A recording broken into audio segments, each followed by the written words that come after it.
Hello everyone, I'm Ophelia, and today we're going to talk more about how to create a memory palace. So, let's get started.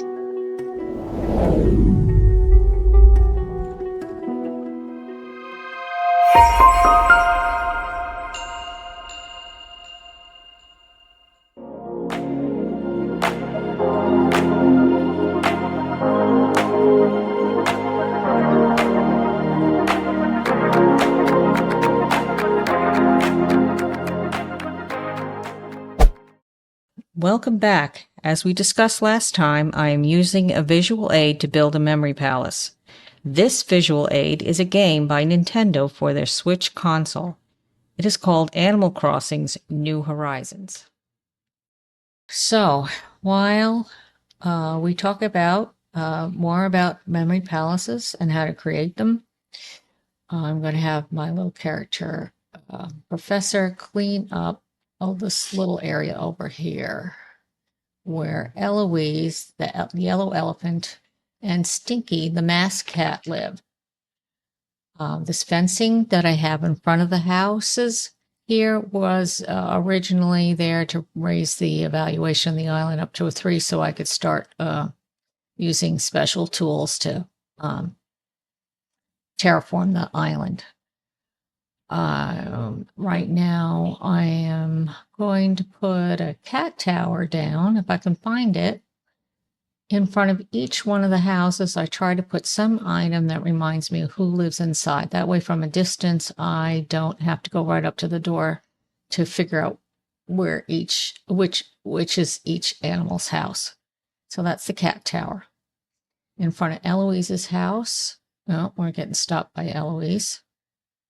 I don't talk to them very much anymore because we've pretty much run through all of the canned conversations. But you see here, this bridge is very convenient, but the fencing is really blocking the pathway. So we're going to get rid of the fencing. And I'm just going to fix up the 2 houses.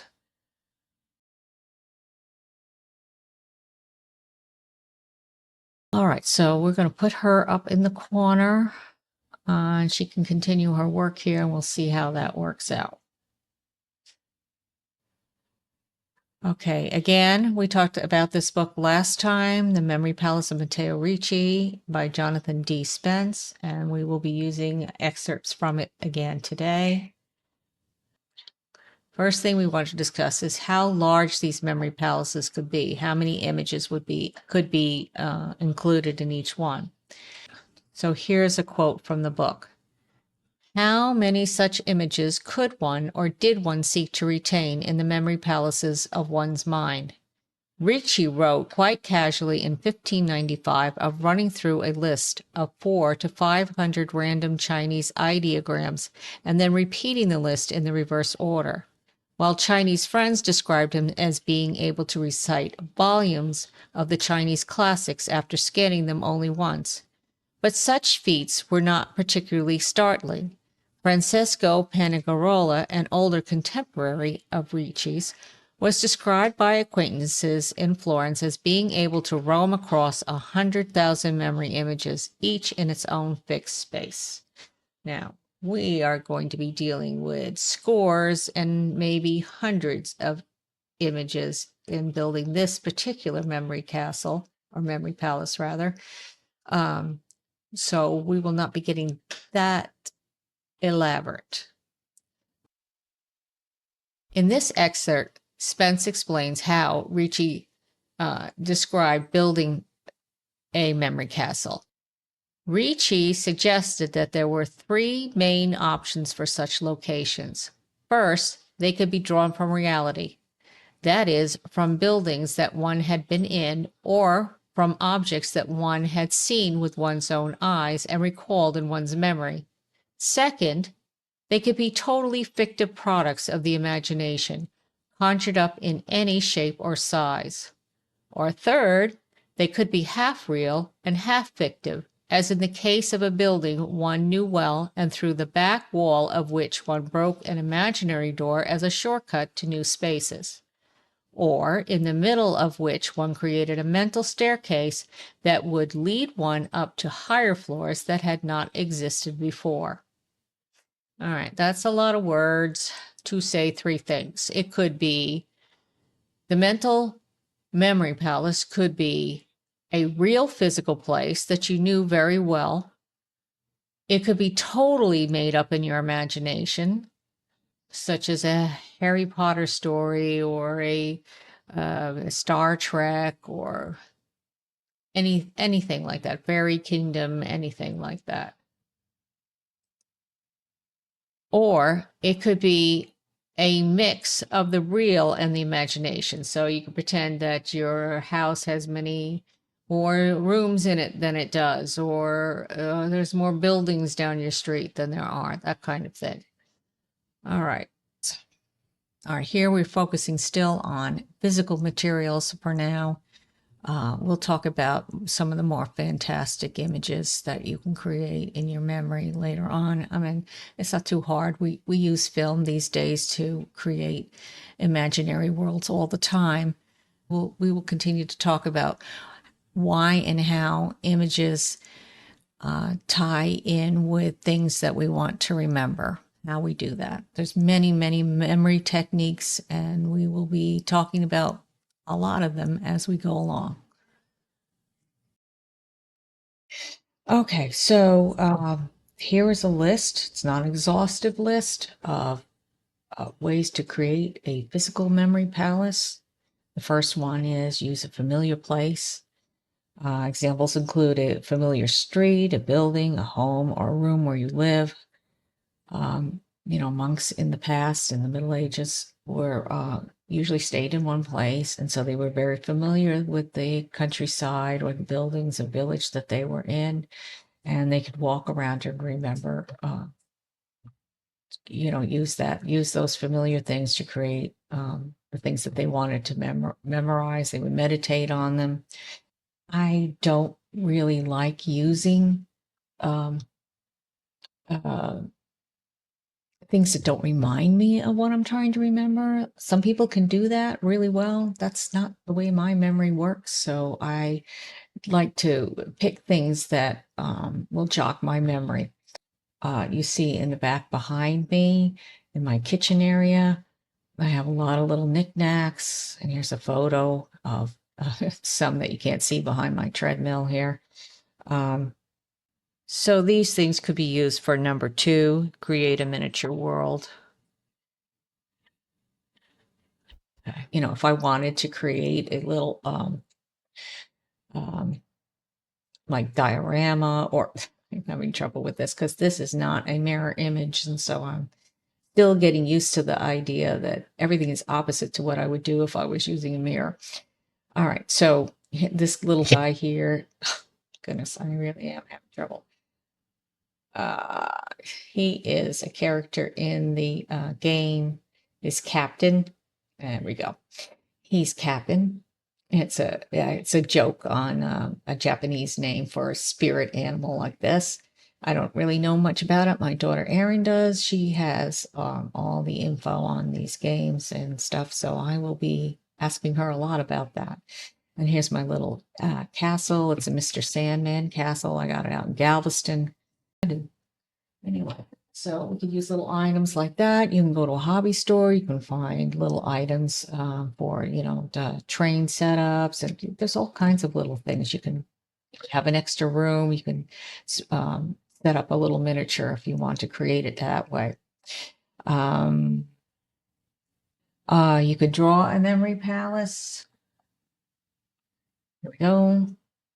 This is Ed Emberley. I'm not very good at drawing. I'm at the stick figure level, but that shouldn't stop you from being able to create whole images. Here he is. He's created an ice world and a ship, and he has all kinds of easy drawing techniques with us. I have many, many drawing books because I'm still convinced I'm going to eventually draw, and I'm working on it. So, and then scrapbooking. Some people are really good at it. You can cut out images of rooms from flyers, you can get magazines. I know on Etsy and other hobby shops like Michael's and Hobby Lobby, things like that, they have scrap, lots and lots of scrapbooking materials. Lastly, you can use non-visual items like just using Word or writing it out, where you write out the thing that you want to remember, and then you write out the word of the object that you want to use to remember that that particular thought with. I'm sure there are very many non-visual people who could use this technique. So there are a lot of people who do not have a great visual memory, and there are certainly blind people who are blind from birth. I don't know how they store they I don't know how they store images. I'm sure they have, there's something, there must be a way of navigating a room or whatever, smells, touch, whatever. I'm sure that they're able to create memory links between objects that they know about and ideas that they want to remember. So there are really no obstacles to creating a memory palace. It does not have to be what seeing people think of as visual. It could be in many different ways. I know that when I am looking at this castle, I remember where I got it from. It's from a lovely store on the beach, right on the beach. Lovely deck where you can sit and look at the ocean. It's usually cooler than any of the other areas around it. And it's just beautiful. And so these images are not just the things that we use in our memory palace don't always have to be just impersonal objects. They can be very personal. All right, so that actually makes them easier to remember. All right, so moving on. All right, let's see how Professor's doing. She's completed the pathing. So we'll wrap up the construction app. That was nice. They share a table now between them. All right, the bushes are planted, and there's a tree back there. They're mature. So we're going to move a few days ahead. There we go. This is called time travel in Animal Crossing. All you're doing is changing the system time. I'll go back to the correct date in a little while. All right, that looks good. You see the castle walls do obscure a lot of the scenery. So I don't use them a lot in my other islands, but this one is about a memory palace, so castle walls are appropriate. And also I like to keep the areas behind the houses as open as possible. I try to keep it all from being blocked up. And here we are again. All right, we're done. Now we are going to go over to the instruction area. Okay. I know it's the instruction area because of the chalkboard here. Last time in the last video, I said something about not being able to decide between this lantern and the chalkboard to indicate that I was in the instruction area. And the reason for that is I certainly could have used this blossom lantern. However, the reason I chose the chalkboard is because I am very familiar with all of these items here, as I homeschooled my children for 25 years. I have 6 children, and I homeschooled them for a long time. So I am familiar with lesson planning. I am familiar with the ideas that I wanted to put here. But Just as if you were filing away a lot of information, sometimes you need a header to jog your memory as to where you are. And that is why I needed the chalkboard. It's not that I couldn't have used the blossom lantern. It's just that this signifies the beginning of a group of items for a specific subject. And it was easier for me to identify it with the chalkboard than with the blossom lantern. Now, somebody else might be just perfectly fine with the blossom lantern, and even maybe later on I can take that blossom lantern and put it where the chalkboard is, and that will do it for me.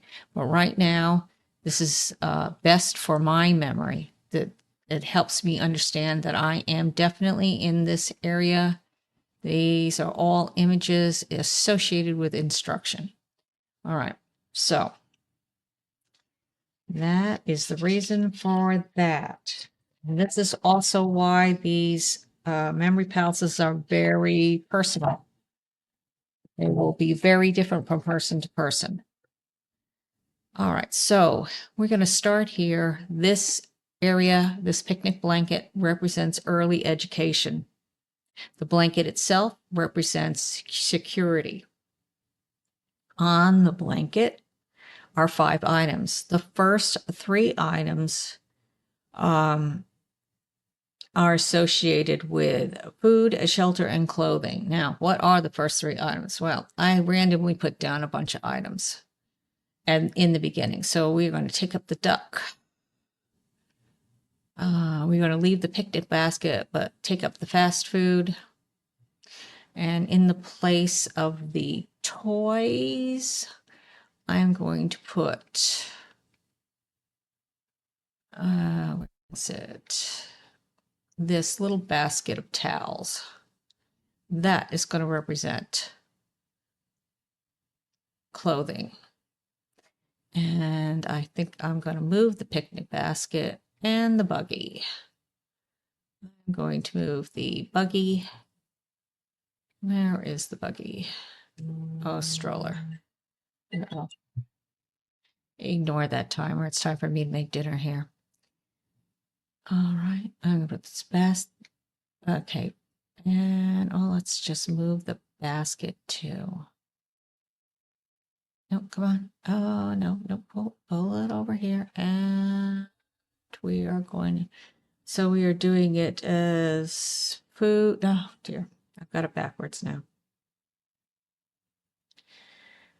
It should be food, shelter, and clothing. All right. So, oh dear. Let's move it this way. And we're going to end up putting the basket back here. Toy box, outdoor, picnic basket. Oh, nope, not that. It's not, that's a set. Oh, where is it? Pop up. There we go. There's our picnic basket. All right, food, shelter, and though these are towels, we're going to pretend they're baby clothes, okay? All right, so we'll pull this down a little bit. And this down a little bit. Okay, pretend we have to change the baby's diapers. All right, so that works. Food, shelter, and clothing. All right. Now, we are also going to put down 2 more things, because in this age, children learn to play.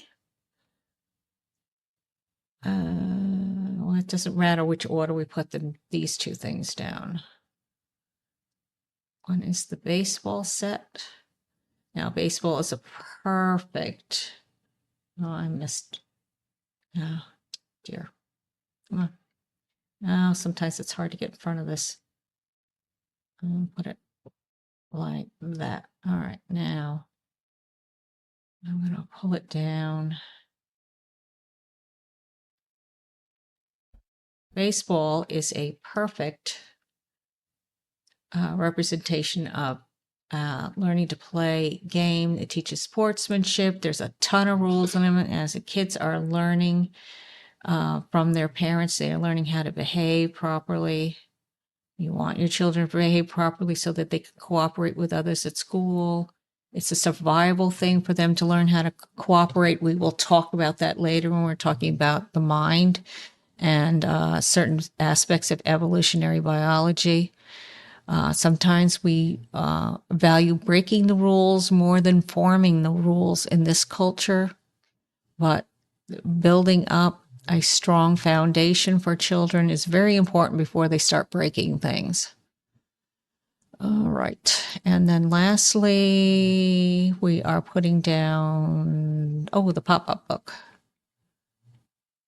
Not a book, the pop-up book. Which pop-up book do we have? Now, the pop-up book opens. Oh, dear. Can I get around to it? There we go. Oh, this is a lion pop-up book. All right. So the pop-up book is because at this age, they are not readers. If you want to encourage reading for your children, they need to be read to. There are two more things that are important to address about this area. There are 5 things on the blanket. And the reason why is that it is a concept of the number of new things to introduce to a child per day. The number 5 comes from a time when I was homeschooling. It was suggested not to overdo, not to do too many subjects in one day. That 5 was the optimum amount.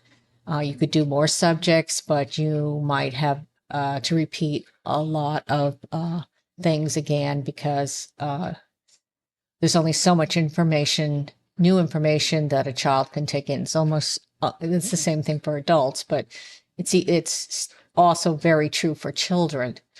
So the number 5 is really a concept of not to overburden children with too many new things a day. We will talk more about this in future videos. At this level of Memory Palace building, we are still dealing with large concepts and few details. These are all markers for further building. And that's just the level that we're at right now. Okay. But these are concepts that are important. And that's why they stand out to me as things to not forget, and especially in this category of instruction.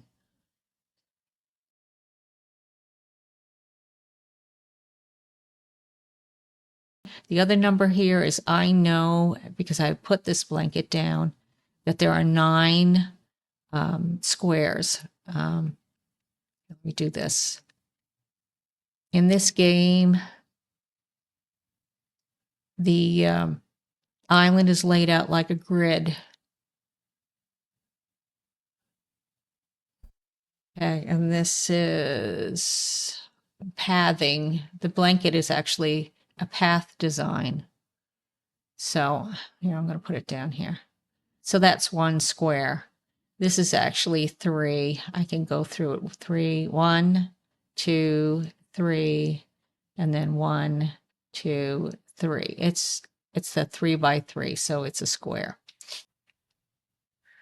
All right, so we're done with that. Let's get out of the construction. Yes, we're done building for now. All right.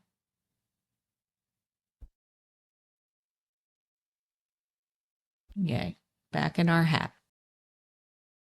The reason why there are 9 squares to this picnic blanket is that this early education area is about the first 9 years of a child's life. And the other reason is that some reading difficulties do not clear up until the age of 10. And so there should be some patience during these years for children who are not ready to read. There's still brain development going on, and there's some connection that happens in some children later on, usually by the age of 10. Knowing that a child may not be physically ready to read at an early age should help parents and teachers have patience for these late readers. However, the reality is that many of these children never catch up because the lessons for reading are no longer being presented for 9 and 10-year-olds. All right, so that is all we're going to delve into on that particular topic for now. It's just important, again, to remember that the first 9 years of development are critical for reading. All right. Now, okay, we are finished now with the elementary. Well, we are finished now with, what did I call this? Early development. Going to move up to formal education. Let's climb up the spine. Okay. This is the first section. This section represents elementary school, basically. And here we see, one of the first things we see here is a ship in a bottle on an ancient rock, or a deteriorating rock. I forget what they call it. The reason it is here is because children, until they're about what we call the fourth grade, the 9 and 10-year-old age, is about when they can start to understand great periods of time. The ship in a bottle is from, if you're a boomer, you're probably familiar with the songs of Jim Croce, and this is from his Time in a Bottle song. If I could save time in a bottle, that's the first line. Saying something like 400 years ago does not mean anything to very young children. It takes a long time for them to understand yesterday, today, and tomorrow. They usually start getting this straight at about 5 years old. And then it takes more time to understand last week, this week, and next week. As adults, we often forget that time is a very complex idea. I say, so that is why the ship in the bottle is there. Now, moving on, there are, okay, I forget what the pillow is for. I guess that's just an aesthetic thing. I'll have to think about that. Okay, the tent behind me represents stability. We are going to use the tent in the next video to break open the back wall of this memory palace. And we'll talk about how to do that next time. But this is a very important concept. What is stability in a school? We know about shelter and clothing, safety, and all of those things. But what else is stability? What does that exactly mean? Okay. Now, the next 3 things I want to point out on here. Okay, there are 1, 2, 3, 4, 5, 6 other items. Just what is the pillow for? I do not know. I guess it's just a place to. Oh, I know why. Sorry. All right, I'll explain. Okay. It is for the student to sit and study. That is what it is for. And the reason for that is it's not everybody who visits the island has the ability to sit down. Okay, so, but if I place the pillow there, I don't have to use that. So that is why we're sitting there. All right, so the next thing that we're going to talk about are the 3 obligations of a student.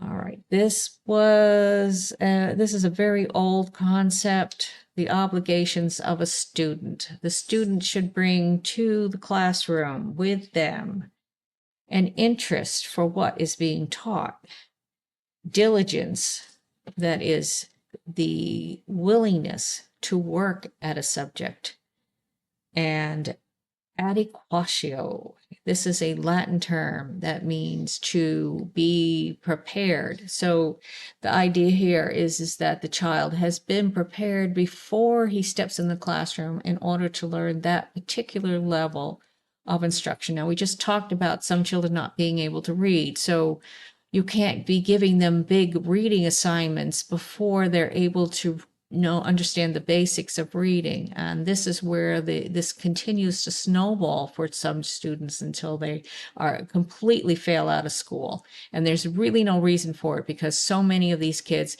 are perfectly capable of doing these assignments. They just need a little time to catch up. All right, so what are the items here that represent interest, diligence, and adequation? All right, here we go. All right, the interest is this remote helicopter. The interest is this remote helicopter. I really like this guy. He is very interesting, and I would love to learn how he works. All right, the second thing is diligence, and that is represented by the books and the pencils and the open workbooks here. And finally, adequatio. That was a little difficult, but I chose this tablet. The tablet in this case is the teacher, and as so much schooling now is remote learning, this is how we interact with our teachers. So I know the pandemic is over, but still remote learning continues to go on, and it's still very popular. So then we have 3 more things here. We have this radio in the back, this Newton's cradle, and this second grouping of books with a strap around it. This represents what was called the trivium, the grammar. It was represent the 3 subjects of the trivium were grammar,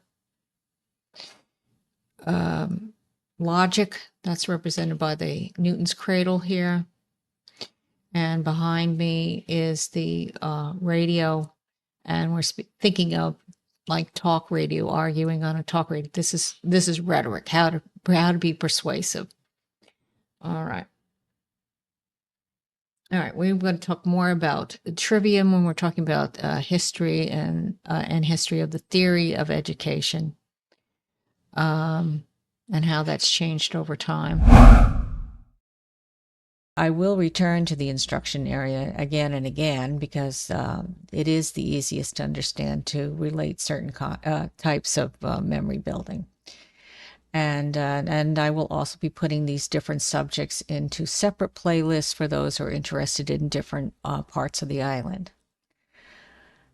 So before I end this video, I want to say a word about designing islands with Animal Crossing.